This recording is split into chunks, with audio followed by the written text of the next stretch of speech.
Okay, here you go. Good morning, class. Before we get into the formal history assignment for the day, I'd like to bring to your attention an article I saw in the Union Tribune this weekend, which basically said, why can't we all be purple? No, it wasn't reporting Alice Walker, the color of purple. It was an evaluation of the red states and the blue states and why the United States is now so divided. Divided almost to the point where we're uncivil, depending on which side you live in. In reality, we've always been.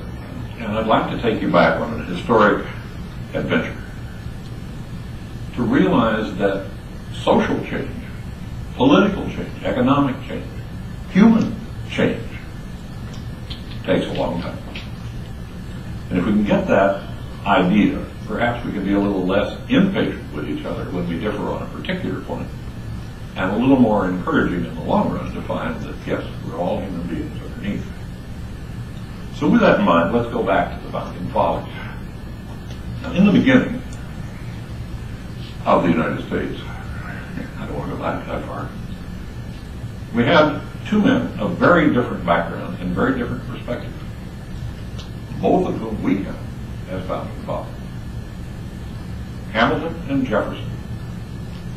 Hamilton, coming from a commercial background, going to the state of New York and founding banking commercial interests there, and of course eventually becoming the nation's first official banker, Secretary of the Treasury. Jefferson, a landed aristocrat from Virginia, widely read, highly respected, and very humane. Now, at that time, there was very little that the two agreed upon. After all, Hamilton thought we should have had a monarchy. Jefferson thought the real wisdom of the nation resided in the crossroads store. Hamilton was afraid of what he called king mob, meaning ordinary people. And it's very easy at the beginning of the 21st century to realize that in the beginning of this country, of, by, and for the people meant of, by, and for one white man in 17, because the requirements to participate in government were so stringent as to include not only property owned, but a bank account as well. And with that in mind, how did we get to the point where all of us now are encouraged to participate, whether we do or not? Well, the good thing about this last election is we got more out than usual. Unfortunately, our more is less in terms of percentage than any other democratic nation in the West. Be that as it may, let's take a look at the interests that divided the country then and how they came through. Before I do that, let me just highlight that voting. It took 50 years to get every white man a vote. Andrew Jackson. It took another 40 years and a civil war to get black men to vote, and then they were systematically denied it in a variety of ways. We won't go into it this time. It took another 60 years to get women the vote, and it took another 40 years to get the 18-year-olds to vote, even though they had been the bulk of our soldiers all the time. So now, we have a nation in which all the adults, theoretically, can participate. So that means of, by, and for the people now has a different meaning. What does it? Aren't there still attitudes out there that say some are born to rule and many are born to follow? You say no. Well, think about it for a moment. John Quincy Adams and Andrew Jackson represented again the civilized, urbane aristocracy of New England, and Jackson, the rough and ready entrepreneurs on the land of the Southwest. Jackson is the one who brought the mob to the White House, mud on their boots and all. He thought it was fine. Most of those who'd been involved before that thought it was a disgrace. Change is slow. Certainly the events leading up to the Civil War didn't happen at one time. But the fact is that the South was still agricultural in its base, while the North was becoming increasingly industrialized. In fact, many would argue that's the reason the North was able to conquer the South. Tremendous industry. You say, what does that have to do with attitudes? A great deal. Because the industries began to concentrate wealth at the top. Far more than just landed aristocracy, we now had concentrated wealth in commerce. And those two became antagonistic. Throughout the last part of the 1800s, we filled in the nation. Now, at that point, all ranges of Americans thought they were doing the right thing. They were, after all, following manifest destiny. We were together somewhat in our idea of conquering the Wild West. Did we accord equality, consideration, democratic principles to the native people? No. We're still settling those accounts today. So we've been, as a group, a bit unwilling to accord to our opponents at any stage in our history the same rights we reserve for ourselves. Now that applies when we oppose each other and when we find ourselves opposing other peoples, other cultures, other races and religions. Now, World War I gave us another divide.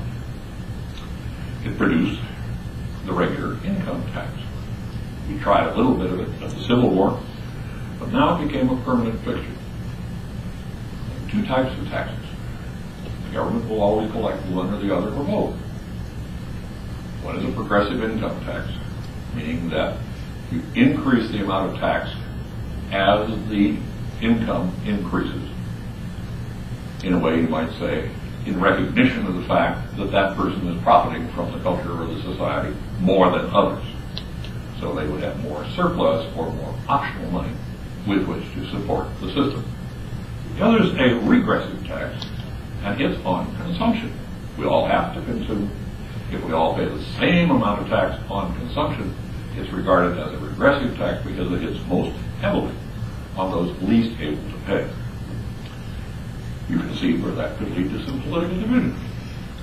You can see where the tax issue over time probably would lead to a situation where in 1920 we have Calvin Coolidge saying the business of government is business, followed by FDR, with Hoover in between, and FDR saying we, the people, must be able to stand up. We have nothing to fear but fear itself. We're all in this together. FDR's reward, by the way, was to be regarded as a traitor to his class. After all, the man was a multimillionaire who lived in a great mansion on the Hudson River. How could he possibly take the part of impoverished, 25% of the population was unemployed at that time, people at the bottom? Well, the fact is that he had Jeffersonian ideas. Coolidge understood Hamilton. All the way back to there. Finally, we get to the fact that following FDR's dominance, the Democrats have controlled Congress, or had controlled Congress, for a rather long period of time.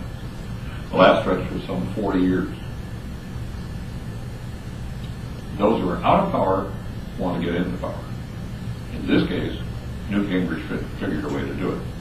And he rode a double-headed horse. One was the traditional appeal to the wealthy, protect them and reduce taxes. The other was an appeal to religion. Religion has been a hot issue in this country off and on. We've had something called the Great Awakening, the late 1800s. You say, well, what does that have to do with the rest of us? Well, it permitted the Postmaster General of the United States to open and read your mail and bring charges against you if you have anything in your correspondence that might be considered prurient. Now, that's an invasion of privacy, you say. Yes. But in response to the heavy pressure, heavy political pressure of the Great Awakening, and a group, interestingly, called the Know-Nothings, we went through a period of such suppression, Sut University are liberals. All the bankers and all the commercial interests are not just conservatives, but reactionaries. Put it on a bumper sticker, that's it. You don't have to think about it anymore. But the editorial in this morning's Union Tribune suggests that if we look at the red states and the blue states, and we said this is the divide, you can find parallels all through history. And I don't mean this review to be at all comprehensive, but it just highlights some of those points along the way in which we've had heavy differences. The suggestion of the editorial is that if you put red and blue together, it makes purple. Now let's see. Are some of those states really purple? Well, Washington State at this time is counting a difference among 3 million votes of 42 in selecting their governor between a Democrat and a Republican, between a red state and a blue state. The state of Washington voted blue. The people of Washington haven't made up their mind yet, but the red is leading. Other close elections, very close elections. New Mexico, which last time in 2000 was blue, this year went red. Does that mean that all the people in New Mexico have now shifted allegiance? Or does it mean that they just tipped over the edge enough to move into the Republican cause? Patience will see us through this. A recognition that we mean well. The hope that we can put this in some kind of historic perspective that gives us an opportunity to realize that the differences are important, that the differences are interesting, that the differences are worth debating, discussing, and compromising on so that we can move forward as a people. Will it be easy? It never has been. Will we be able to? History suggests we will. After all, we've been doing it for 240 years. Thank you very much. Alrighty then.